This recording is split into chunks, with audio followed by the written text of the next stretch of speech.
வணக்கம் நேயர்களே, ஆயுத எழுத்துக்கு உங்களை வரவேற்பது நான் கார்கே. மத்திய பட்ஜெட் தாக்கல் செய்யப்பட்டிருக்கிறது. அதில் அதிரடி அறிவிப்பாக 12 லட்சம் ரூபாய் வரை வருமான வரி விலக்கு அப்படின்ற அந்த விலக்கு அறிவிக்கப்பட்டிருக்கிறது. எல்லா பட்ஜெட்டுகளிலுமே பெரும் எதிர்பார்ப்பு இதை நோக்கியதாக இருக்கும். சாமானியர் மாத சம்பளக்காரர்களுடைய பெரும் எதிர்பார்ப்பு இது 10 லட்சம் ஆகுமா அப்படின்றது நீண்ட கேள்வியாக இருந்த சூழலில் 12 லட்சமாக அது மாறி இருக்கிறது. அதே நேரத்தில் மற்ற துறைகளுக்கான நிதி ஒதுக்கீடு, குறிப்பாக இந்த வருமான வரி விலக்கிலேயே பிற அம்சங்கள், மூத்த குடிமக்களுக்கான இந்த விலக்கு 50,000 அப்படின்றது 1 லட்சமாக அப்படின்றதெல்லாம் மாற்றப்பட்டிருக்கிறது. துறைகளுக்கான நிதி ஒதுக்கீடு, பீகார் போன்றவற்றுக்கான நிதி ஒதுக்கீடு, டெல்லிக்கான நிதி ஒதுக்கீடு எல்லாம் விமர்சனத்திற்கும் உள்ளாகி இருக்கிறது. 6 முக்கியமான அம்சங்களை முன்வைத்து இந்த பட்ஜெட்டை தாக்கல் செய்திருப்பதாக நிதியமைச்சர் கூறுகிறார். இந்த 6 முக்கிய அம்சங்களை நிறைவேற்றி இருக்கிறதா இந்த பட்ஜெட் அப்படின்ற கேள்விகள் வர்றப்போ, இல்லை, இது தமிழ்நாட்டுக்கு ஏமாற்றம் அளிக்கிறதுன்னு தமிழக நிதியமைச்சர் சொல்றாரு. இது ஓரவஞ்சனையான பட்ஜெட் அப்படின்னு முதலமைச்சர் குற்றச்சாட்டை முன்வைக்கிறார். துப்பாக்கியால் சுடப்பட்ட அந்த காயங்களுக்கு பேண்டேஜ் போடப்பட்டதாக உள்ளது அப்படின்னு எதிர்க்கட்சி தலைவர் இந்த குற்றச்சாட்டுகளையும் முன்வைத்திருக்கிறார். மத்திய பட்ஜெட் கவர்ச்சியா புரட்சியா விவாதிக்க இருக்கிறோம்.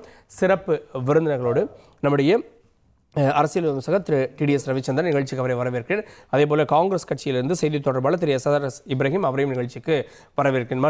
மற்றும் சில விருந்தினர்கள் இணைய இருக்கிறாங்க. முதல்ல திரு இப்ராஹிம் அவர்கள்ட்ட 12 லட்சம் ரூபாய் வருமான வரி விலக்கு அப்படின்றது இதுவரை எதிர்பார்க்காத ஒன்று. நீங்கள் கூட முன் வச்சது 10 லட்சம் அப்படின்னு தான் தேர்தல் அறிக்கையில் அதிகபட்சம் சொல்லிட்டு இருந்தீங்க.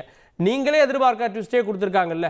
அப்போ இந்த ஒரு விஷயம் போதில் இந்த பட்ஜெட்டை வரவேற்க உண்மைதான். நாங்கள் எதிர்பார்க்காத ட்விஸ்ட் தான் இருக்கு. இன்றைக்கு தமிழக மக்களுக்கு எதிர்பார்க்காத ட்விஸ்டாக தான் இருக்கிறது. இதை தாண்டி மக்களிடத்துல இந்த தமிழகத்துக்கு இருந்து ஒரு நிதியமைச்சர் நேரடியாக சென்று அந்த அமைச்சர் அவர்கள் தமிழகம் என்ற வார்த்தையை நிதி பட்ஜெட்ல ஒதுக்கீடு செய்யவில்லை, அந்த வார்த்தையை உபயோகப்படுத்தவில்லை என்பது மிகவும் வேதனை அளிக்கிறது. அதே நேரத்தில் இதை பீகார் மற்றும் ஆந்திர பிரதேசுக்கான பட்ஜெட்டாகத்தான் நம்மளால் பார்க்க முடியும். காரணம், 28 மாநிலங்கள்ல அதிகப்படியான வார்த்தைகளையே நிதியமைச்சர் அவர்கள் 4 முறை தொடர்ந்து பீகார் பீகார் என்றே உரைத்து வந்தார். காரணம், அவர்கள் அடுத்த தேர்தல் வர இருக்கிறது. அவர்களுடைய இந்திய நாட்டு பிரதமர் அவர்களுடைய நாற்காலியில 2 கால்கள் ஆந்திர பிரதேஷ் மற்றும் பீகாரை சார்ந்ததாக. அப்ப இந்த முறையும் அதே குற்றச்சாட்டை முன் வச்சா அது அரசியல் நோக்கத்தோடு பார்க்கப்படாதா? இல்ல, போன முறையும் இதே தவறை தான் செய்தார்கள், இந்த முறையும் இதே தவறை தான் செய்கிறார்கள். அப்ப அதான் பார்க்க முடியும். நீங்க நான் கேட்கறதுக்கு பதில் சொல்லுங்க. போன முறை ஒரு கொலை பண்ணிட்டீங்க, இந்த முறை ஒரு கொலை பண்ணிருக்கீங்க, ஏன் கொலைன்ற வார்த்தையை மாத்திர முடியுமா? இந்த முறை நீங்க போன முறையும் ஓரவஞ்சனை காட்டினீர்கள், தமிழகத்தை புறக்கணித்தீர்கள், இந்த முறையும் தமிழகத்தை புறக்கணினீர்கள்.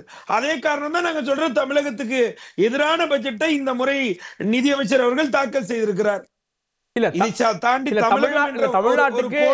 தமிழ்நாட்டுக்கு என்ன நிதி ஒதுக்கீடு அப்படின்றத கேட்போம். நிதி ஒதுக்கீடு இல்லை அப்படின்னு நிதியமைச்சர் முதலமைச்சர்லாம் சொல்றாங்க.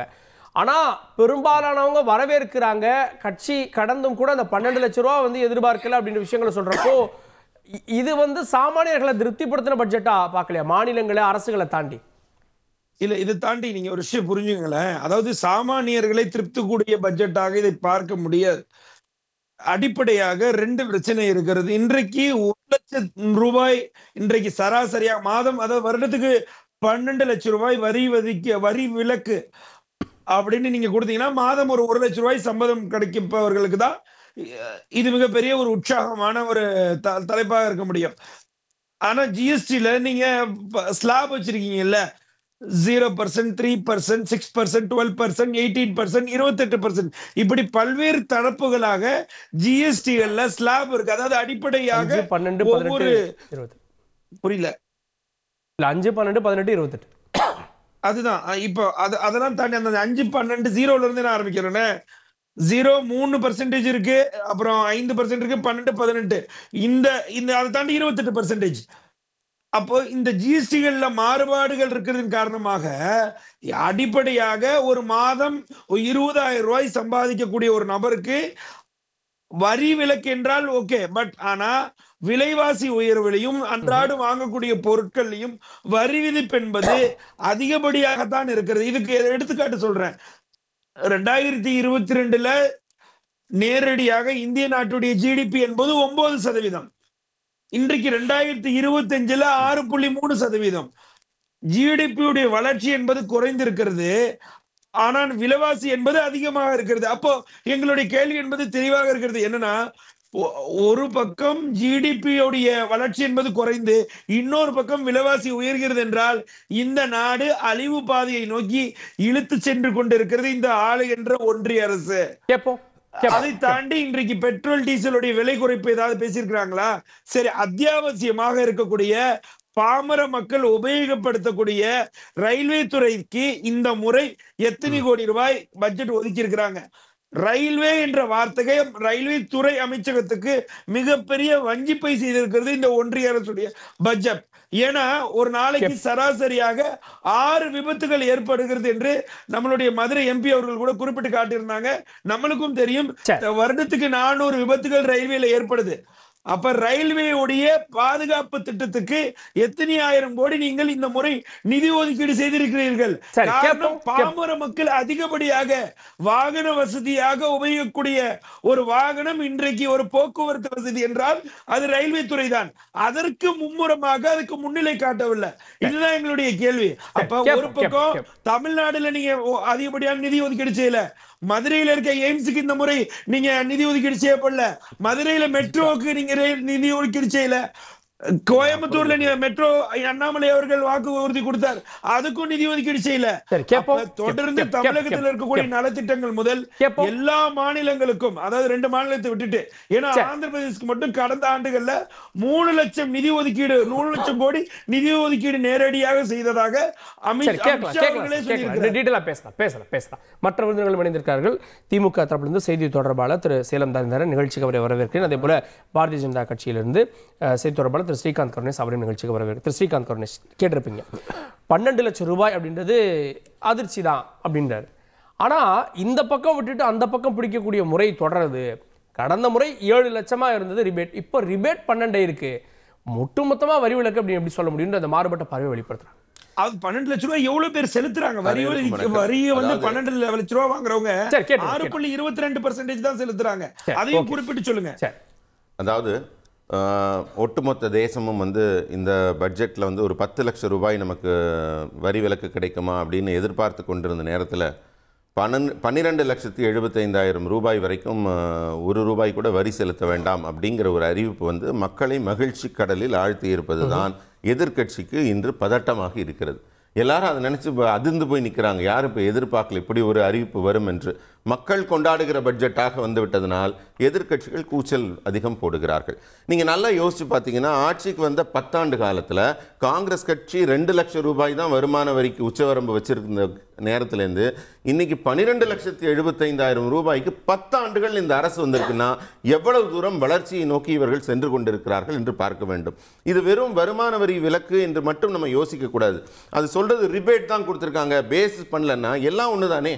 அதனால் நீங்கள் இப்போ எனக்கு 12 லட்சத்து ஸ்டாண்டர்ட் இதுவும் டிடக்ஷனும் சேர்த்துட்டோன்னா 12,75,000 வரைக்கும் எனக்கு வரியே கிடையாது. அது வார்த்தை சொல்லாடல் என்ன விளையாட வேண்டியிருக்கு? வரி கிடையாது. அது அவர் கேட்டார். மொத்தம் 2 கோடி பேர் தான் தாக்கல் பண்றாங்க. அதுல வரி செலுத்துறவங்க எவ்வளோலாம் இருக்கு. சரி, அதுல 1 கோடி பேருக்கு பலன் அப்படின்னு வச்சுட்டாலும் இந்த பட்ஜெட் 140 கோடி மக்களுக்காக 1 கோடி பேரை மட்டும் திருப்திப்படுத்திட்டு எஞ்சிய 139 கோடி பேருக்கு என்ன பண்ணீங்க? எங்க பாருங்களேன், இன்னைக்கு இந்த பட்ஜெட் வரதுக்கு முன்னாடி மிகப்பெரிய கேள்வியாக இருந்தது இதுதான். இன்னும் சொல்ல போனால் இந்த காங்கிரஸ் ஆட்சி இருந்த காலத்துல சுதந்திரம் அடைந்ததுலேருந்து 64 ஆண்டு காலம் அவங்க இருந்தாங்கன்னா எத்தனை பர்சன்டேஜ் இருந்திருக்காங்க? இன்னைக்காவது 2% பேருங்கிறாங்க. இன்னைக்கு வருமான வரி செலுத்துபவர்களோட பிராக்கெட் எங்க ஆட்சியில அதிகரிச்சிருக்கு. அவங்க ஆட்சி காலத்துல 1% கீழே கூட யாரும் கிடையாது, ஃபைல் பண்றவனே கிடையாது. அப்புறம் டாக்ஸ் கட்டுறவங்க எத்தனை 0.007 இருப்பாங்க. இன்னும் சொல்ல போனா நானி பால்கேவாலாங்கிறவர் தெளிவா சொல்லியிருக்காரு, காங்கிரஸ் ஆட்சி காலத்துல வருமான வரி வசூலிக்கப்படும் வருமான வரியை விட அதை வசூலிப்பதற்காகத்தான் அதிக செலவு செய்யறோம்னு பேசியிருக்காரு. அதனால இன்றைக்கு அந்த நிலைமையில இல்லை. ஒரு முக்கியமான விடயம் நம்ம இதில் தெரிஞ்சுக்கணும். இது வருமான வரி விலக்கு என்பது இந்திய பொருளாதாரத்தை உயர்த்துவதற்கான ஒரு முயற்சி. இன்றைக்கு ஒரு ஐடி கம்பெனியில் வேலை செய்கிறவங்கலாம் மிக அதிகமான சம்பளம் வாங்குறாங்க. அவங்களுக்கு 12 லட்சம் ரூபாய்க்கு ரிபேட் கிடைக்குதுன்னா அவங்களால இன்னொரு கார் வாங்க முடியும், ஒரு வீடு வாங்க முடியும். எல்லாம் வரவேற்காங்க சார், அது இல்லைன்னு இல்லை. வியாபாரிகளுக்கு இதனால பலன், கடை வைத்திருக்கவருக்கு பலன். அவங்களோட ஸ்பெண்டிங் பவர் இஸ் இம்ப்ரூவ்ட், அவங்களோட சேவிங்ஸ் இஸ் இம்ப்ரூவிங், அவங்களோட இன்வெஸ்ட்மெண்ட் இஸ் இம்ப்ரூவிங். அதனால நாட்டில் வந்து உலகம் ஃபுல்லாக ரிசெஷன் இருக்குங்க, பொருளாதார மந்த நிலை இருக்கு. உலக நாடுகள் எல்லாம் தாழ்நிலை நோக்கி போயிட்டு இருக்கப்ப இந்தியாவை வளர்ச்சியில தூக்கி நிறுத்துறாருன்னா நீங்களே ரெசெஷனை நோக்கி போயிட்டு இருக்குன்னு, வாங்கும் சக்தி குறைந்து விட்டது, உணவுப் பொருள் பணவீக்கம், இதை ஆல்டர் பண்றதுக்காக மக்கள் கைகளில் மீண்டும் பணத்தை கொடுத்து புழக்கத்தை இது பண்றதுக்கான ஒரு சிஸ்டமேட்டிக் சேஞ்ச் அப்படின்ற பார்வையை வைக்கிறாங்கல்ல.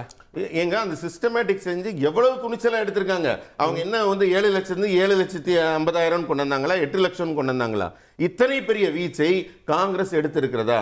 இன்னும் சொல்ல போனால் 1970 இதே முதல் ஒரு பெண்மணி வந்து ஒரு பட்ஜெட்டை வாசிக்கிறாங்கன்னா நம்ம மதிப்புக்குரிய இந்திரா காந்தி அம்மையார் வாசிச்சாங்க. என்ன வாசிச்சாங்க? 5,000 ரூபாய் வருமானம் இருந்தால் நீங்க வந்து 10% கட்டணும். 12 லட்சம் ரூபாய் வருமானம் இருந்தால் 11,34,500 ரூபாய் கட்டணும். வெறும் 65,000 ரூபாய் தான் நீ வீட்டுக்கு எடுத்துட்டு போகணும். 12 லட்சம் ரூபாய் சம்பாதிக்கணும். அன்னைக்கு 5,000ன்றது இன்னைக்கு 1 கோடி ரூபாய். அதை இருக்கட்டுங்க, நீங்க 12 அன்னைக்கு 5,000 ரூபாய்க்கு ஏக்கர் கணக்கு நிலம் வாங்கி போடலாம் சார். இன்னைக்கு எவ்வளவு தெரியுமா? அன்னைக்கு இருந்தது 93.5%. இன்னைக்கு அப்படிதான் சார் இருக்கு.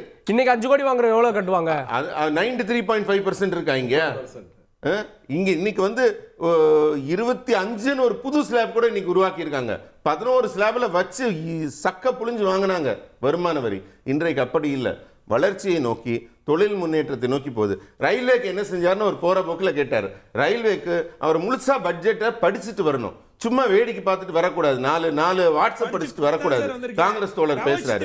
1,48,000 கோடி கொடுத்திருக்கிறாங்க. எது கொடுத்திருக்காங்கன்னு சொல்லவா? புது ட்ராக் போடுறதுக்கு 32,235 கோடி.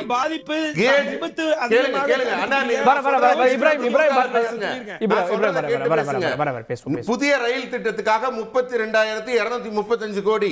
மீட்டர் கேஜ பிராட் கேஜா மாற்றத்துக்கு 4,550 கோடி. இன்னும் புதிய ரயில் என்ஜின் வாங்குறதுக்கு 45,000 கோடி. டபுள் லைன் ட்ராக், ஒரு ட்ராக் இருக்கிற இடத்துல 2 ட்ராக் போடுறதுக்கு 32,000 கோடி. மொத்தமா 1,48,000 கோடி கொடுத்திருக்காங்க ரயிலுக்கு. நீங்க படிச்சுட்டு வந்தீங்கன்னா உங்களுக்கு பளிச்சுன்னு புரிஞ்சிருக்கும். அதே மாதிரி விவசாயத்துக்கு பாத்தீங்கன்னா 1,47,000 கோடி கொடுக்குறாங்க. அதோட மட்டும் நிக்கல. ஓவரால் வேளாண்மைக்கு 1,70,000 கோடி. வேளாண்மைக்கு 1,27,000 70,000 கோடி வரைக்கும் வருது. இல்ல வேளாண் மற்றவையும் சேர்த்து. மற்றவை நீங்க சேர்த்தீங்கன்னா அதிகமாகுதுங்க தம்பி. நீங்க ஃபெர்டிலைசருக்குன்னு பாத்தீங்கன்னா 1,50,000 லட்சம் கோடி கொடுக்குறாங்க. ஃபெர்டிலைசர் அதுக்கான மானியம் கொடுக்கிறதுக்கு. ரூரல் டெவலப்மெண்ட் விவசாய நிலங்களை டெவலப் பண்றதுக்காக 1,97,000 கோடி, ஆல்மோஸ்ட் 2 லட்சம். மொத்தமா நீங்க பாத்தீங்கன்னா 4,68,000 கோடி விவசாயத்துக்கு நேரடியா போகுது. இதுவரைக்கும் எந்த அரசாங்கமும் விவசாயிகளுக்காக கிட்டத்தட்ட 5 லட்சம் கோடி. விவசாயிகள் வருமானம் ரெட்டிப்பாயிருக்கா? இங்க இந்தியாவில் ரெட்டிப்பாயிருக்கா? நீங்க இந்த கேள்வி பிரதமர் சொல்லிட்டு தானே 60 ஆண்டுகளுக்கு மேலாக இந்த இந்தி கூட்டணி, திமுகவும் இருந்தது ஆட்சியில, காங்கிரஸ் இருந்தது ஆட்சியில, இவங்க பண்ணுன இத்தனை மோசங்களையும் 10 நாள்ல 60 ஆண்டு கால சேதங்களை 10 ஆண்டு காலத்துல சரி பண்ணிட முடியுமா? எலும்பு முறிவாயிருக்குது இந்திய பொருளாதாரத்துக்கு. நாங்க ஒட்ட வச்சுக்கிட்டு இருக்கோம். பேண்டேஜ் போட்டு ஒட்ட வச்சிருக்கீங்க. ராகுல் காந்தி சொல்றாரு ஸ்வஸ்தமாகிறதுக்கு பேண்டேஜ் போட்டிருக்கீங்கன்ற முயற்சியில் இருக்கிறோம். இன்னைக்கு உலக பொருளாதாரத்துல 3வது இடத்தை நோக்கி போறோம். நம்மள ஆட்சி பண்ண பிரிட்டிஷ்காரனையே பின்னுக்கு தள்ளிட்டு முன்னாடி போறோம்.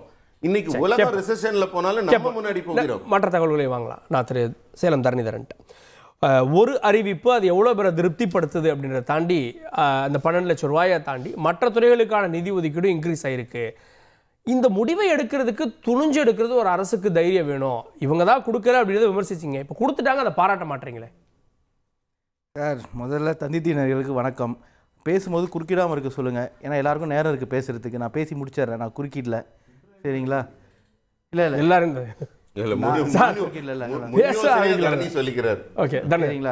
இப்போ இந்த விஷயம் 12 லட்சம் மேட்டர் இருக்குல்ல, அதில் வந்து எனக்கு என்ன புரியலன்னா, பிரைம் மினிஸ்டர் ஆஃபீஸில் 500 பேர் வேலை செய்கிறாங்க.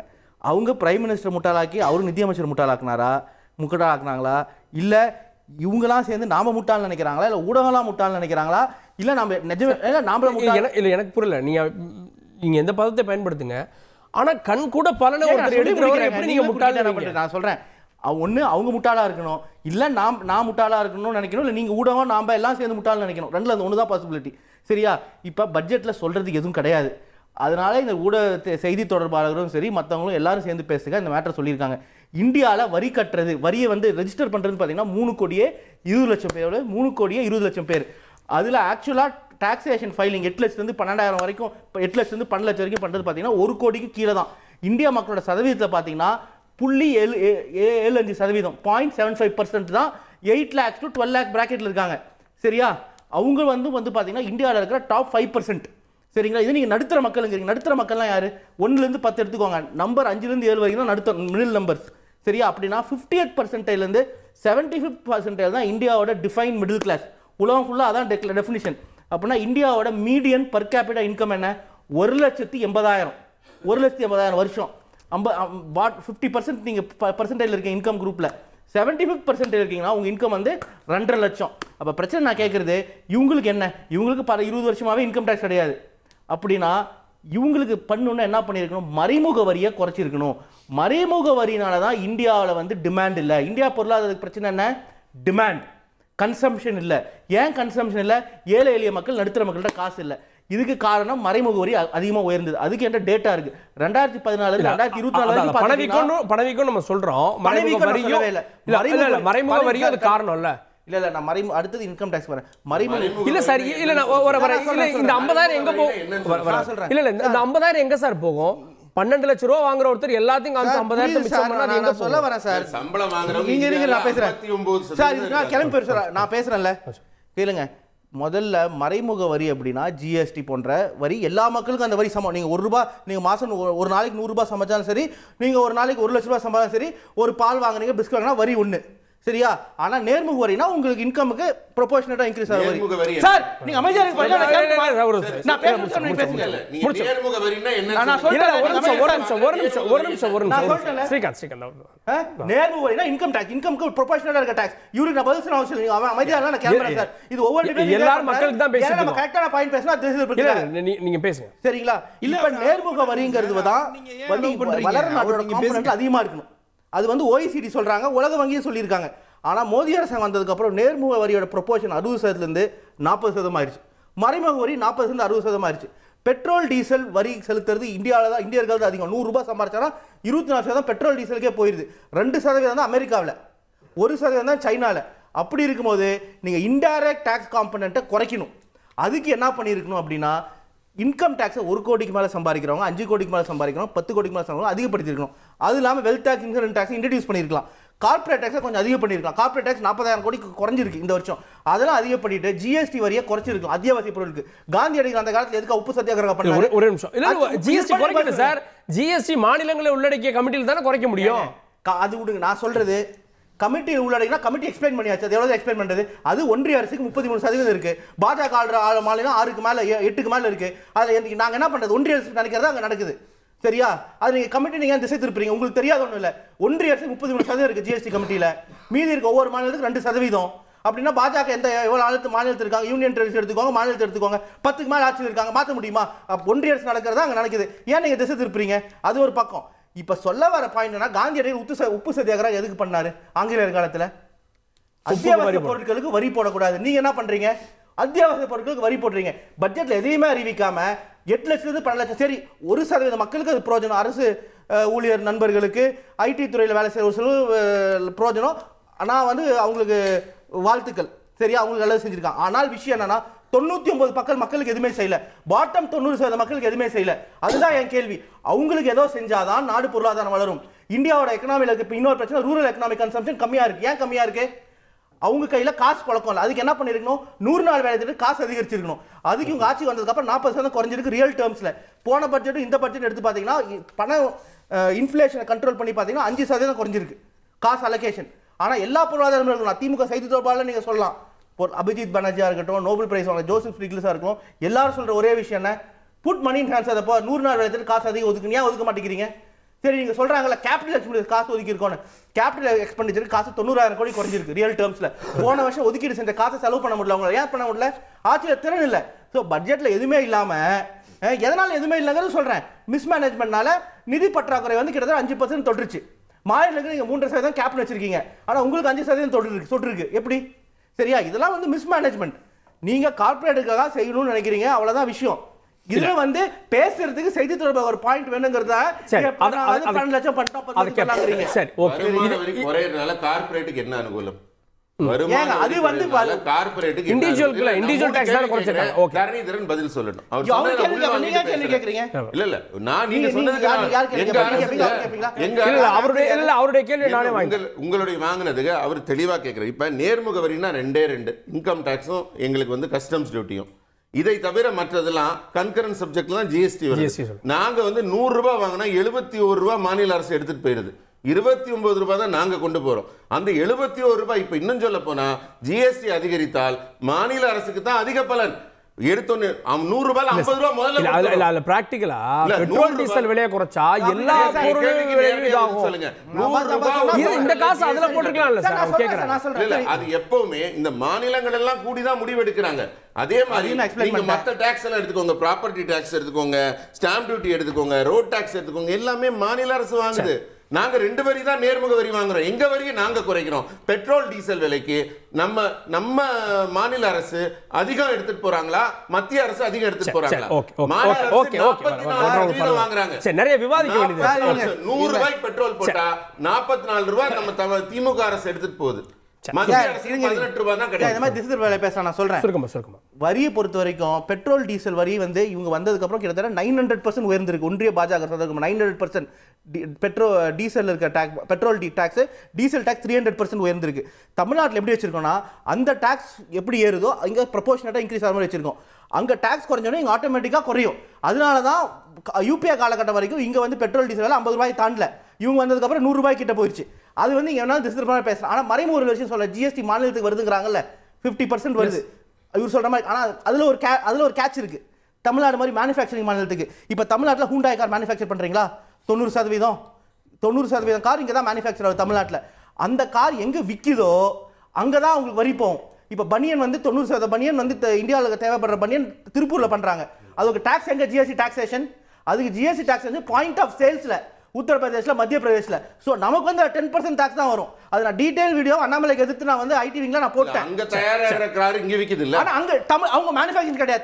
இந்தியாவுல அதிக ஃபேக்டரி தமிழ்நாட்டுல இருக்கு. 40,000 ஃபேக்டரி, யூபில ஃபேக்டரி இருக்கு, 5,000 ஃபேக்டரி இருக்கு.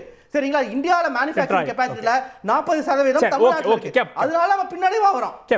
திரு டிடிஎஸ், இது நிர்மலா சீதாராமன் அவர்கள் தேர்தலுக்கு முன்பு ஒன்று சொன்னார். நாங்கள் வந்ததுக்கு அப்புறம் எங்களுக்கு ஓட் பண்ணதுக்கு அப்புறம் தேவையான விஷயங்களை பண்ணுவோம்னு தேர்தலுக்கு முந்தைய பட்ஜெட்டில், இன்ட்ரீம் பட்ஜெட்டில் சொன்னார். இன்னைக்கு இவ்வளோ விஷயங்கள் வந்திருக்கு அப்படின்னா பொலிட்டிக்கலி ஒரு மெஜாரிட்டி கிடைக்கலன்றப்போ இதை கொடுக்க வேண்டிய நிர்பந்தத்துக்கு பாஜக தள்ளப்பட்டிருக்கும். இன்னொரு 5 நிமிடம் எனக்கு தெளிவாக கொடுங்க. ஏன்னா நிறைய விஷயம் பேசியிருக்காரு, எனக்கு புரியல. மகாத்மா காந்தி உப்புக்கு வரி போட சொன்னார் இல்லையா, வரி போடக்கூடாதுன்னு சொன்னார் இல்லையா. அதுக்கப்புறம் இந்திரா காந்தி, ராகுல் காந்தி, ராஜீவ் காந்தி எல்லாம் போடவே இல்லை. ஸ்ட்ரைட்டாக மன்மோகன் சிங்கும் போடலை, மோடி தான் வந்து எல்லாத்துக்கும் போட்டாருங்கிறத நாம் அப்புறம் புரிஞ்சுப்போம். இது ராகுல் காந்தி சொல்கிற மாதிரி பேண்டேஜ் போடுற விஷயம் இல்லை. இந்த பட்ஜெட்டு பாண்டேஜ் போடுற விஷயம். அடுத்த 24 வருடங்களுக்கு அமிர்த் காலை நோக்கி போகிறதுக்காக முதல் 5 வருடம் நம்ம என்ன பண்ணோம், இன்ஃப்ராஸ்ட்ரக்சரை மட்டும், அதாவது நிலைமையை மக்களுடைய நிலைமையை உயர்த்துகின்ற பட்ஜெட்டாக கொண்டு போயிட்டே வந்தோம். அதற்கு பிறகு ஸ்மார்ட் சிட்டி அந்த மாதிரியான விஷயங்களை கொண்டு வரும்போது ஒரு கொரோனாவையும் தாண்டி மேலே வரும்பொழுது அதனுடைய பாதையில் போனோம். இப்போ நாம் போகிற பாதை என்ன அப்படின்னு சொன்னால், நீங்கள் ஒரு கேள்வி கேட்டீங்க. அதாவது மார்ச் 2023 ஒரு பட்ஜெட்டு, அதனுடைய நீட்சியாகத்தான், நீங்கள் நல்லா கூர்ந்து பாருங்கள், அதனுடைய நீட்சியாகத்தான் இன்ட்ரீம் பட்ஜெட் 24 கொடுக்குறாங்க. அதனுடைய நீட்சியாகத்தான் ஜூலையில் வந்த உடனே இந்த பட்ஜெட்டை கொடுக்குறாங்க. இன்றைக்கும் எந்த மாற்றமும் இல்லாமல் அதனுடைய நீட்சியாகத்தான் இப்போ கொண்டு வந்து இந்த பட்ஜெட்டையும் கொடுத்துருக்காங்க. சும்மா சோப்ஸ் கொடுக்குறேன், அது கொடுக்குறேன், இது கொடுக்குறேன்ட்டு பண்ணலை.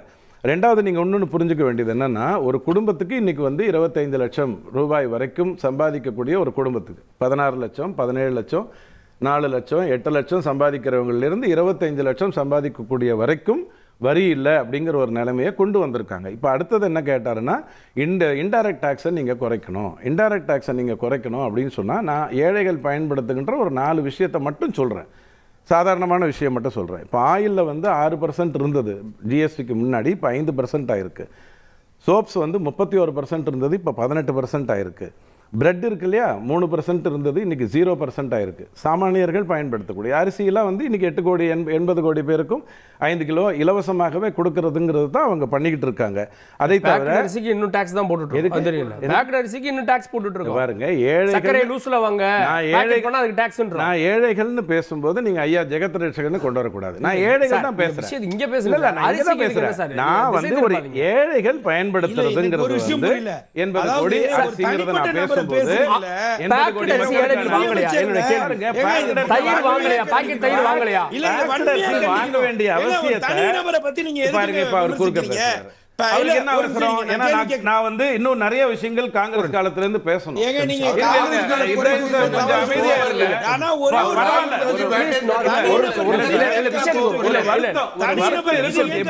பரவாயில்ல, கொஞ்சம் நெஞ்ச பிடிச்சிருக்கும். இப்போ நான் இங்க நேரா வந்துடுறேன். இப்போ தமிழகத்துக்கு நாங்க கேட்கலாமா? நீங்க ஐயா குறுக்கிட்டீங்கன்னா அப்புறம் நான் தொடர்ந்து பேசுவேன், எதுவுமே நடக்காது. ரயில்வேங்கிற வார்த்தையை போன வருஷமே நான் விஷயத்துக்கு வர்றதுக்கு தானே விஷமம் வந்துருக்கு. அடிப்படையில் ரயில்வேல ஒரு ஃபினான்ஸ் மினிஸ்டர் பேசுற பேச்சுல மட்டும் பார்த்துட்டு ரயில்வே காணும்னா 178 பக்கத்துக்கு ஒரு பட்ஜெட் வந்திருக்கு இல்லையா? அங்க இருக்கிற ரயில்வே தான் நம்ம பார்க்கணும். அதே மாதிரி தமிழ்நாடு எடுத்துக்கோங்க. தமிழ்நாட்டுக்கு ஒன்றும் செய்யல. மீனவர்களை பொறுத்த வரைக்கும் பிரதானமா குஜராத்லயும் தமிழ்நாட்டிலையும் தான். மீனவர்களுக்கு ஒரு உதவி செய்தால் அது யார்கிட்ட வரும்? தமிழக மீனவர்களுக்கு தான் வரும். பிரதானமாக நான் சொல்கிறேன். எம்எஸ்எம்இ எடுத்துக்கிட்டிங்கன்னா இந்தியாவில் 46% எம்எஸ்எம்இ இருக்குன்னு சொன்னால் அதில் 10% தமிழ்நாட்டிலேருந்து இருக்குது. ஐயா இப்போ தான் சொன்னார் ஃபேக்ட்ரி இங்கே தான் அதிகமாக இருக்குங்கிறது. அப்போ எம்எஸ்எம்இக்கு நீங்கள் ஒரு உதவி செஞ்சால் அது யாருக்கு வரும்? தமிழ்நாட்டுக்கு தான் வரும். அப்படித்தான் நீங்கள் அதை பார்க்கணுமே ஒழிய ஐயா ஸ்டாலின் ஐயாவுக்கு ஒரு 2 லட்சம் கோடி கொடுக்கிறோம், நீங்கள் அதை வைத்துக் கொண்டு என்ன தமிழ்நாடு தனித்துவமான ஒரு அப்படி வர அடுத்தது நீங்க ஒரு திட்டம் சொல்லுங்க. தமிழ்நாட்டுக்குன்னு திட்டம் நீங்க கேட்டது அங்க இப்படி பேசினாரு ஸ்டாலின் ஐயா கேட்டாரு. அஸ்ஸாம் கொடுக்குறீங்க, பீகார் கொடுக்குறீங்க, அஸ்ஸாம் கொடுத்திருக்கிறது என்ன திட்டம்ன்றதை நீங்க தயவு செஞ்சு பாருங்க. எவ்வளவு நாளா பிஜேபி அங்க ஆட்சியில இருக்கு, எதற்காக அந்த திட்டம் கொடுத்திருக்காங்கங்கறதை நீங்க புரிஞ்சுக்கோங்க. அடிப்படையில் நீங்க வந்து பிரிவினைவாதம் பேசிட்டு இருக்கிற மாதிரியே எப்போதுமே தமிழ்நாட்டுக்கு ஓரவஞ்சனை சொல்லக்கூடாது. ஒரு விஷயம் சாமானிய மக்களுக்கு போகிறதுக்காக தான் ஒரு பட்ஜெட் தயாரிக்கப்படுகிறதே தவிர வேற எதுக்கும் இல்ல. பெட்ரோலை பத்தி திரும்ப திரும்ப பேசுறீங்க. 2.5 வருஷமா பெட்ரோல் விலை ஏறல.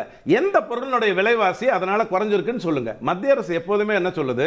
ஐயா மிடில் கிளாஸ், உனக்கு நான் இன்கம் டாக்ஸை தூக்கி போட்டுடலாம், உங்ககிட்ட இருந்து வரணுங்கிற அவசியம் இல்லை. ஏன்னா ராஜீவ்காந்தி இருக்கும்போது 4 லட்சம் பேர் கட்டிட்டு இருந்தாங்க. இப்போ மோடி ஐயா வந்த உடனே தான் 4000 பேர் கட்டிட்டு இருக்கிறாங்கன்னு இவங்கெல்லாம் சொன்னாங்க. நான் கேட்டுக்கிட்டேன். இன்கம் டாக்ஸ் எப்போதுமே அவ்வளோ பேர் தான் கட்டிக்கிட்டு இருந்தாங்க, அதில் ஒன்றும் மாற்று கருத்து இல்லை. ஆனால் மன்மோகன் சிங் ஐயா 2013 வெளில போகும்போது 14% இருந்த இன்கம் டாக்ஸ் வருமானம் இப்ப 22% மாறி இருக்கு. அதாவது நிறைய பேர் டாக்ஸ் கட்ட வந்திருக்காங்க. இந்த தேசத்தை காப்பாற்றுவர்த்த வந்திருக்கான், நான் இதுக்கான வருமான வரியை கட்டணும்னு நேரடியா வராங்க. கட்டலன்னா டிடிஎஸ்ல மாட்டிப்பேன், முன்ன மாதிரிலாம் தப்பிக்க முடியாதுன்னு இருக்கிறதுனால அதன் மூலமாக வர்றாங்க. அந்த டிடிஎஸ் வேற. அடுத்தது நீங்க ஒண்ணு புரியுது, சின்ன உதாரணம் சொல்லிடுறேன். இது பாருங்க சார், நிறைய நேரம் பேசினாங்க, நாட்டுக்கு நல்லது. நான் 4 விஷயம் சொல்லிடுறேன். சரியா நேரம் இல்லைங்க, நான் கொடுக்கல. ஒரே ஒரு நிமிஷம் மட்டும் சொல்லிடுறேன். முதல்ல ஒரு ரூபாய் வந்ததுன்னா எங்கிருந்து வருது அப்படின்னு நீங்க பாத்தீங்க அப்படின்னா 2013க்கும் 2024க்குமான வித்தியாசத்தை உங்களுக்கு சொல்றேன். இன்கம் டாக்ஸ் மூலமா 12% வந்தது, இப்ப 22 வருது. மோடி ஐயா ஆரம்பிக்கும் போதே 14% வந்தது. எக்ஸைஸ் டியூட்டி மூலமாக 10% வந்தது, இப்ப 5% குறைஞ்சிருக்கா? கார்ப்பரேட் டாக்ஸ் டீடைலா பேசுவோம். இல்ல இன்னும் முக்கியமான ஒரு பாயிண்ட் இருக்கு. முக்கியமான பாயிண்ட் இருக்கு. பேசுவோம் ஐயா, நீங்க குறுக்கிடாதீங்க. இல்ல பேசுவோம் நேரம் தர அடுத்த ரவுண்ட்ல டீடைலா பேசலாம். ஒரு வரி ஐயா, ஒரே ஒரு என்னுடைய சிரமத்தை இந்த நேரத்தை வீணடிக்காதீங்க. நீங்க நான் இந்த ஒரு வரியை சொல்லாம முடிக்க மாட்டேன். ஒரு வரியை சொல்லணும். சரி சார், டீடைலா ஒரே வரி. கார்ப்பரேட் டாக்ஸுக்கு குறைச்சா அது வந்து விலைவாசியை ஏற்றாமல் பாதுகாக்கும். கார்ப்பரேட் டாக்ஸை ஏத்துனீங்கன்னா அவன் விலைவாசியை ஏத்திட்டு போயிடுவான். ஆனா டிவிடெண்ட் டாக்ஸ், ஐயா கொஞ்சம் இருங்க நான் முடிச்சிடுறேன். டிவிடெண்ட் டாக்ஸ் நீங்க ஏத்துனீங்கன்னா அது முதலாளி கிட்ட இருந்து நேரடியா கையில வரும். Dividend tax 48% ஏத்திருக்காங்க. முதலாளியை காப்பாத்துற வேலைய தான் நாங்க பண்றது. அதான் இப்ப சொன்னாரு இந்த ஜிஎஸ்டி விஷயம். நான் சொல்லட்டுமா, மோடி அரசாங்கத்துல வந்து டைமண்ட் இருக்குல்ல, டைமண்ட், அதுக்கு வந்து ஜிஎஸ்டி வந்து 0.25%. ஹெல்த் இன்சூரன்ஸ்ல தெரியுமா ஜிஎஸ்டி 18%. இவர் சொன்னாரு, ஒரு சில உதாரணங்கள்லாம் காமிச்சா, 4-5 உதாரணம் அனெக்டோட்ஸ் யாரும் காமிக்க. ஆனா விஷயம் என்னன்னா, இன்டைரக்ட் டாக்ஸோட காம்பனன்ட், அதாவது மறைமுறையோட காம்பனன்ட் 2014க்கு அப்புறம் தான் 40%லேருந்து 60% உயர்ந்திருக்கு. அதுதான் பிரச்சனை. மறைமுறையோட காம்பனன்ட் அதிகரிச்சது. இப்போ இன்னொரு விஷயம் சொன்னார்ல இவர், அதில் டிமாண்டுங்கிறது வந்து இப்போ தான் மோசமாக இருக்குது. 14 முன்னாடி மோசமாக இல்லை. இப்போ கார்பரேட் டேக்ஸை வந்து 35% 23% குறைச்சாங்க. அதனால வருஷத்துக்கு அரசாங்கத்துக்கு 2 லட்சம் கோடி நஷ்டம். அந்த நஷ்டத்தை காம்பன்சேட் பண்ணுறதுக்காக தான் பெட்ரோல், டீசல், கேஸ் சிலிண்டரில் வரி உயர்த்தினது. வேறு எந்த விஷயமே கிடையாது. அதனால உங்களுக்கு அந்த வரி வந்தது. இது ஹிந்துவில் டேட்டா கிளியராக வந்திருக்கு. சரிங்களா? இந்த கார்பரேட் வரியை குறைச்சா இவர் என்ன சொன்னார், பொருட்களோட விலை குறையுனார். விலை இந்தியாவில் குறையிலையே. இன்ஃபேக்ட் கேளுங்க, அந்த நிறுவனங்களோட லாபம் உயர்ந்தது.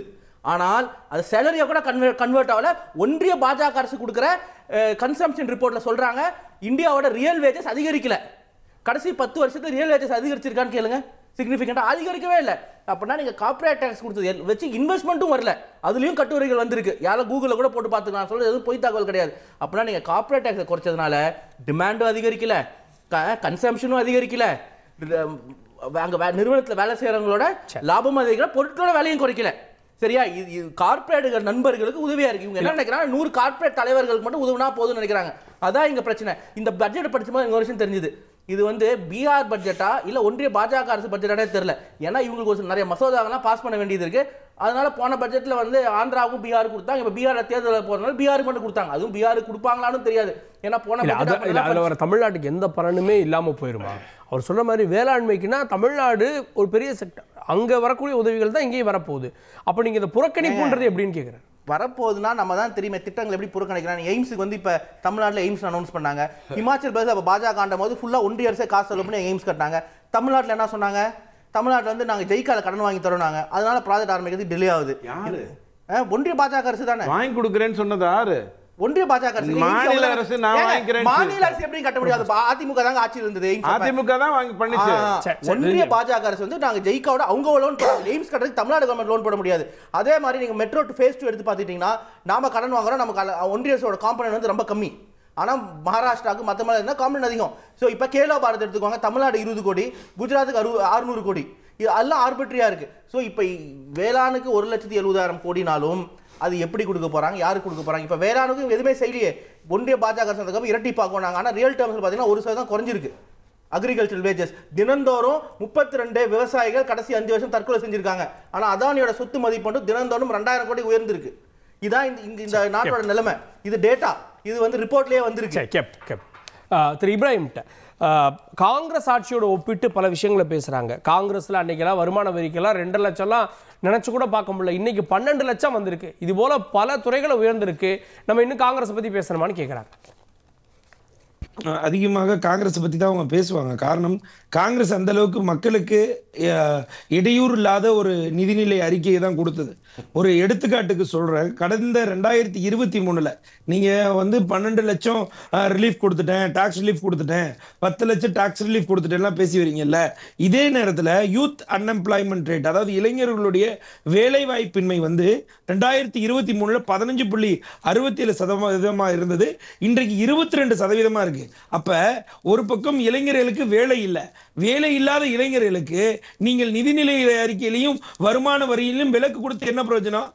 அப்ப உங்களுடைய நீங்க சொல்றீங்களா இது வந்து ஐடி செக்டார்ஸ்க்கு, IT sectors are below 35 are below 40. அப்ப அவங்களுடைய செக்டார் பிரகாரம் பாத்தீங்கன்னா கடந்த 2019 இருந்து 2024 42% உயர்ந்திருக்கிறது. 20 இருந்து 24 வயது உடையவர்களுடைய எனது வேலை வாய்ப்பின்மை. அப்ப நாங்க என்ன கேள்வி கேட்கிறோம்? ஒரு பக்கம் வேலை வாய்ப்பே இல்லாம வருமானமே இல்லாத இளைஞர்களுக்கு நீங்க வரி விலக்கு கொடுத்தா அது எது மாதிரியான வளர்ச்சியை இந்த நாட்டுக்கு தருன்றது ஒரு கேள்வி.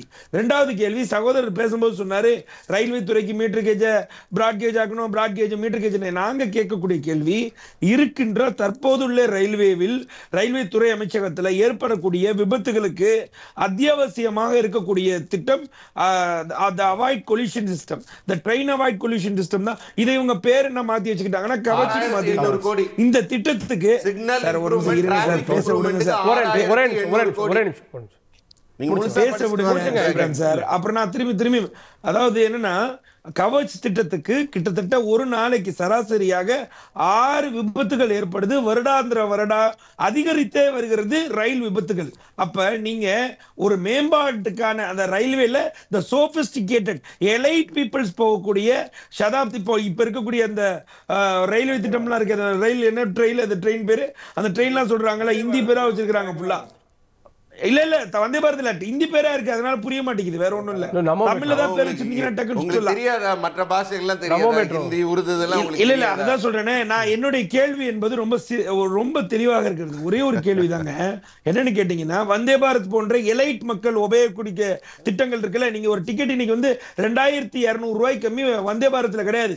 1900 ரூபாய்க்கு எந்த டிக்கெட்டும் கிடையாது. இப்ப கூட ஆன்லைன்ல ஓபன் பண்ணி பாருங்க, பகிரங்கமா சொல்றேன். இதே எளிய மக்கள் போகக்கூடிய ஒரு டிரான்ஸ்போர்ட் ஃபெசிலிட்டியாக இன்றைக்கு பாமர மக்கள் உபயோகப்படுத்தக்கூடிய ஒரு போக்குவரத்து வசதிக்கு நீங்க அதோடைய பாதுகாப்பு உறுதி செய்யணுமா இல்லையா? அந்த பாதுகாப்பு உறுதி செய்வதற்கான எது மாதிரியான கவச் திட்டத்துக்கு நிதி ஒதுக்கீடு செஞ்சீங்கன்னு தான் கேட்கணும். அதிகப்படியான நீங்க எலைட்டா வந்தே பாரத் எல்லாம் பெரிய அளவுக்கு மேம்பாட்டு திட்டங்களா இல்ல சார், அதே இருக்கக்கூடிய வந்தே பாரத்ல டிக்கெட்டே இல்ல 6000 கோடி ஒதுக்கி இருக்கின்றாரு. 6800 கோடி. காங்கிரஸ்ல ரயில்வேக்குன்னு தனி பட்ஜெட்டே வச்சிருந்தாங்க. இன்னைக்கு ரயில்வே அமைச்சகமாகவே கருதாத ஒரு பாஜக அரசு எந்த அளவுக்கு பாமர மக்கள் அதிகப்படியாக உபயோகப்படுத்தக்கூடிய ஒரு போக்குவரத்தை புறந்தள்ளி இருக்குன்னு பாருங்க. நீங்க சரி இந்த பக்கம் ஒரு பக்கம் வந்துருச்சா, இன்னொரு பக்கம் சொல்லிடுறேன். நீங்க பேசுறீங்களா இந்த அன்எம்ப்ளாய்மெண்ட் ரேட் இதெல்லாம் சொல்லிட்டு இருந்தீங்களா? 2022 ஜிடிபி உடைய டோட்டல் பர்சன்டேஜ் 9%, இப்ப 6.2% வரி. இங்க ஜிடிபி ரேட் இறங்கிட்டு வருது. ஓகே, இதெல்லாம் அந்த பக்கம் வச்சுருவோம். நீங்க உலகளாவிய மத்தியில பெர் கேபிட்டா இன்கம் எந்த அளவுக்கு உயர்ந்திருக்கிறது, அதற்கு உங்களுடைய நடவடிக்கை என்ன? இந்திய நாட்டு பிரதமர் $1 ₹1 நிகராக கொண்டு வருவேன்னு சொன்னார்ல, இன்னைக்கு 90 ரூபாய் தொட்டுருச்சுல, அதற்கு பதிலளித்தாரா? அதை தாண்டி விவசாயிகளுடைய வருமானத்தை ரெட்டிப்பாக்குவேன்னு சொன்னார்ல, விவசாயிகள் ஏன் இன்னைக்கு டெல்லி நோக்கி ஜந்தர் மந்தர் நோக்கி போராடுறாங்க? அப்ப இதுல இருந்து தெளிவாக தெரிகிறது, தமிழ்நாட்டுக்கு தேவையான, தமிழ்நாடுன்ற வார்த்தையே இல்லைங்க, அதெல்லாம் ஒரு பக்கம் விட்டுருங்க. தமிழ்நாட்டுல மதுரைக்கும் கோயம்புத்தூருக்கும் வர வேண்டிய மெட்ரோ ரயில் திட்டமும் இல்ல, புல்லட் ரயில் திட்டமும் இல்ல. அதை தாண்டி தமிழகத்தையே புறக்கணித்து விட்டு நேரடியாக கடைசியா 2023 அமித்ஷா குறிப்பிடுகிறார். இதை தெளிவாக நான் இந்த தருணத்தில் குறிப்பிட்டே ஆக வேண்டும். 6 மாத காலங்களில் ஆந்திர பிரதேசத்துக்கு மட்டும் 3 லட்சம் கோடி நிதி உதவியை நாங்கள் செய்திருக்கிறோம் என்று பகிரங்கமாக சொல்லும் போது, நாங்க எங்களுடைய குழந்தைகளையும் எங்களுடைய நிவாரணத்துக்கும் கேட்கக்கூடிய 6000 கோடி கூட கொடுக்க முடியாத ஓரவஞ்சனையாக இருக்கக்கூடிய இந்த பாஜக அரசுடைய நிதி பட்ஜெட் என்பது பீகாருக்கும் ஆந்திராவுக்குமான பட்ஜெட். ஓகே, சிஎம்ஓ குறிப்பிடுறாரு, எந்த மாநிலத்தில் தேர்தல் நடைபெற உள்ளதோ, எங்கு பாஜக கூட்டணி ஆட்சியில் உள்ளதோ அந்த மாநிலத்துக்கு மட்டுமான திட்டங்களும் நிதியும் அறிவிக்கப்படும் என்றால் ஒன்றிய நிதிநிலை அறிக்கை அப்படின்னு ஏதை அழைக்கணும்னு கேட்கிறார். ஓரவஞ்சனை ரொம்ப அவர் கேட்டிருக்க கேள்விக்கு பதில் சொல்ல வேண்டிய நல்ல கேள்வி. அந்த கேள்வியை நான் ஏற்றுக்கொள்கிறேன். அந்த கேள்விக்கான பதில் சொல்ல கடமை எங்களுக்கு இருக்கிறது. அதாவது அவங்க என்ன கேட்குறாங்க, பீகாரை மட்டும் ஏன் கவனிக்கிறீங்கிறாங்க. நீங்கள் சொல்லுங்கள், நான் முழு உடம்புல என் காலில் அடிபட்டுருச்சுன்னா நான் முதல்ல என் காலை கவனிப்பேனா, மண்டையை கவனிப்பேனா, கையை கவனிப்பேனா? எந்த இடம் வீக்காக இருக்கோ, எந்த இடத்த முன்னேற்ற வேண்டுமோ, எந்த இடத்துக்கு நமக்கு அக்கறையும் கரிசனமும் தேவைப்படுதோ அதை தான் கவனிக்கணும். இத்தனை நாளாயும் கூட பீகார் முன்னேறாத ஒரு அவங்க பாப்புலேஷனாலையும் கல்வி தரத்தினாலையும் அங்கே ஒரு பின்னடைவு இருக்குது என்றால் அதை முன்னேற்ற வேண்டிய கடமை இருக்குது. அதற்கான பல திட்டங்கள் அறிவித்திருக்கிறார்கள். ஒவ்வொன்றாகத்தான் அமல்படுத்தப்படும். இன்னைக்கு ஃபண்ட் அலோகேட் பண்ணிட்டாங்களா அந்த இதுக்கு? அதுக்கான ஒரு தொலைநோக்கு பார்வை கொடுத்திருக்கிறார்கள். இப்போ ஒவ்வொரு மாநிலத்திலும் எலெக்ஷனுக்கு அப்புறம் மட்டும் பீகார் ஆந்திராவும் நீங்க ஒன்னு சொல்லுங்க, இன்னைக்கு 7 லட்சத்துல இருந்து 12 லட்சம் ஆட்சிக்கு அப்புறம் காங்கிரஸ் அமைதியா இருக்கு. ஒவ்வொரு நீங்க சொன்னாலும் அமைதியா இருக்க முடியாது. எலெக்ஷன் நேரத்துல மட்டும் எலெக்ஷன் நேரத்துல தான் போறோம். ஆட்சிக்கு வந்த முதல் வருடத்திலேயே நாங்க வந்து எந்த அரசும் செய்யாத சாதனை, எந்த அரசும் செய்யாத வந்த முதல் ஆண்டு எலெக்ஷனை வச்சு தான் இவங்க செஞ்சாங்களா? என்னைக்குமே எலெக்ஷன் ஆர்டிகல் 370 எலெக்ஷன் வச்சு செஞ்சாங்களா? குடியுரிமை சட்டம் எலெக்ஷனை பார்த்து செஞ்சாங்களா? முத்தலாக்கு எலெக்ஷனை பார்த்து செஞ்சாங்களா? இன்னைக்கு இருக்க அரசுக்கு எந்த அரசு இந்த 2 மாநில எம்பிக்கள் சப்போர்ட் இருக்கா இல்லையா சார்? அதுதான் கேக்குறாங்க சார். அதுதான் குறிப்பிட்டு பாஜகவுக்கு இந்த அரசுக்கு யார் சப்போர்ட் அளிச்சிருச்சு? தமிழ்நாடுங்கிற பேர் வரல, அவ்வளவுதான். தமிழ்நாடு பட்ஜெட்ல தர்மபுரி, பட்டுக்கோட்டை, புதுக்கோட்டை, ராமநாதபுரம் இந்த பேரெல்லாம் சொல்லிடுறீங்களா? ஒவ்வொரு பட்ஜெட்லயும் சொல்றீங்களா? எல்லா ஊர் பேரும் வருதா? எல்லாம் கோயம்புத்தூர்ல இருந்து கலெக்ஷன் பண்றீங்க.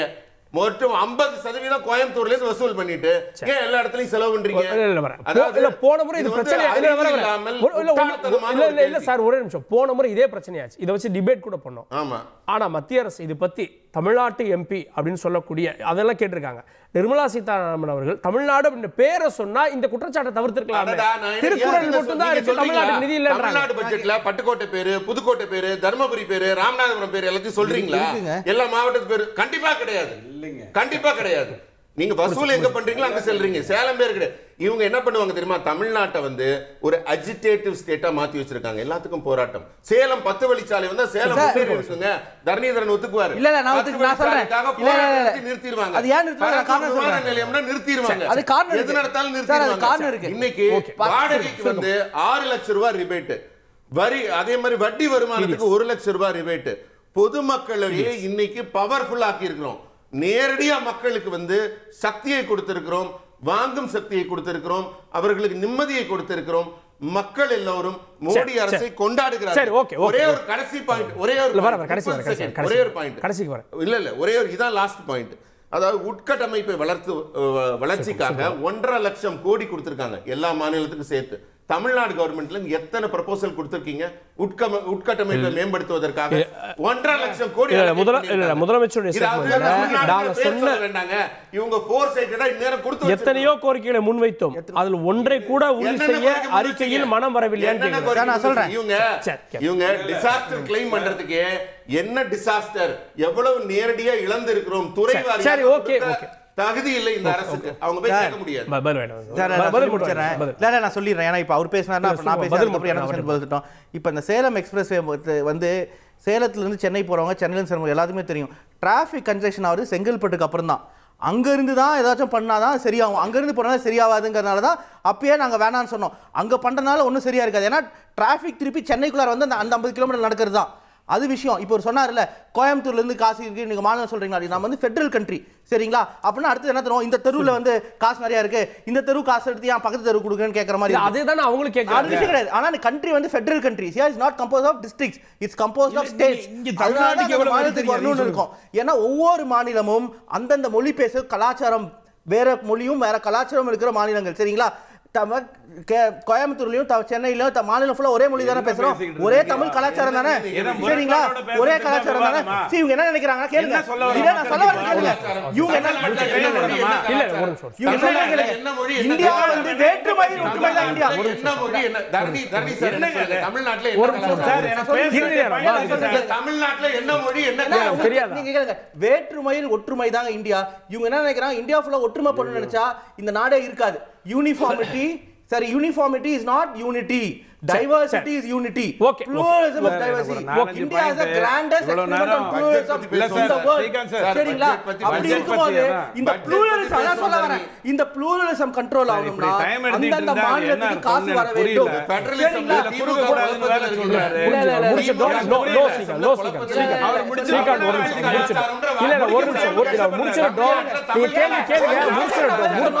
உங்களுக்கு எதுக்கு நான் பதில் சொல்றேன் கேளுங்க. திராவிட கலாச்சாரம் இந்த மாதிரி எல்லா சித்தாந்த பத்தி பேசுறேன்.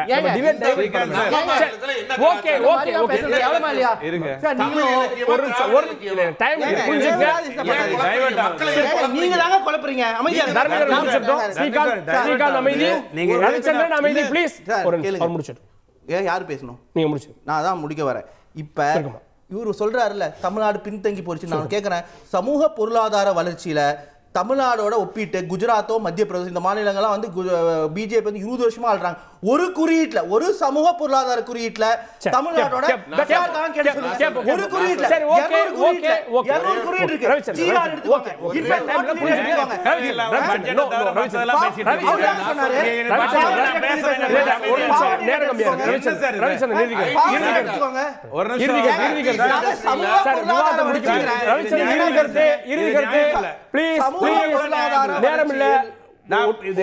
பொருளாதார வளர்ச்சி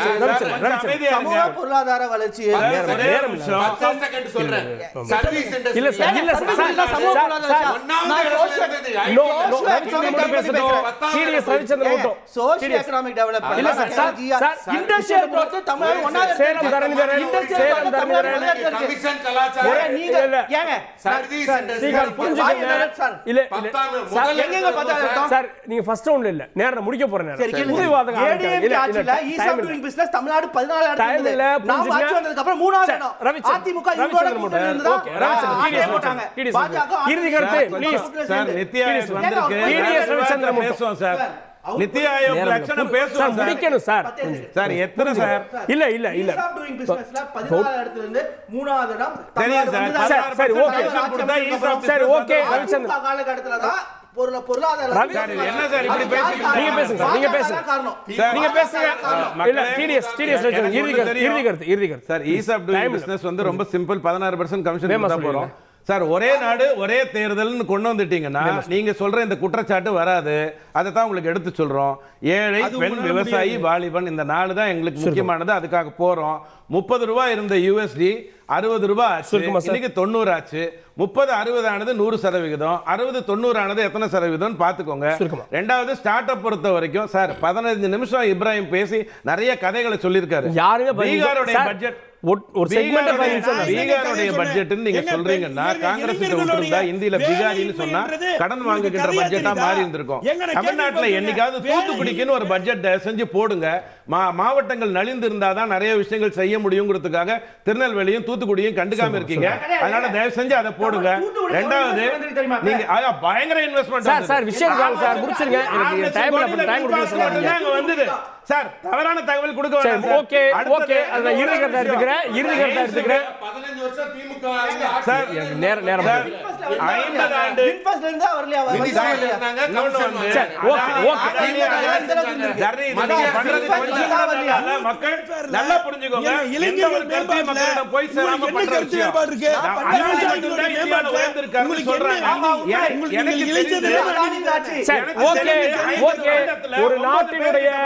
ஒரு நாட்டினுடைய ஒட்டுமொத்த பட்ஜெட்டும் ஒரு மணி நேரத்தில் பேசி பாதிக்க முடியாது. ஓகே ஓகே விவாதத்தை இன்னொரு நாள் நம்ம தொடரலாம். ஓகே விவாதத்தில் இணைந்த சிறப்பு நன்றி. பார்த்தவங்களுக்கும் நன்றி நேயர்களே. தொடர்ந்து இணைந்தீர்கள் தந்தி தொலைக்காட்சியுடன்.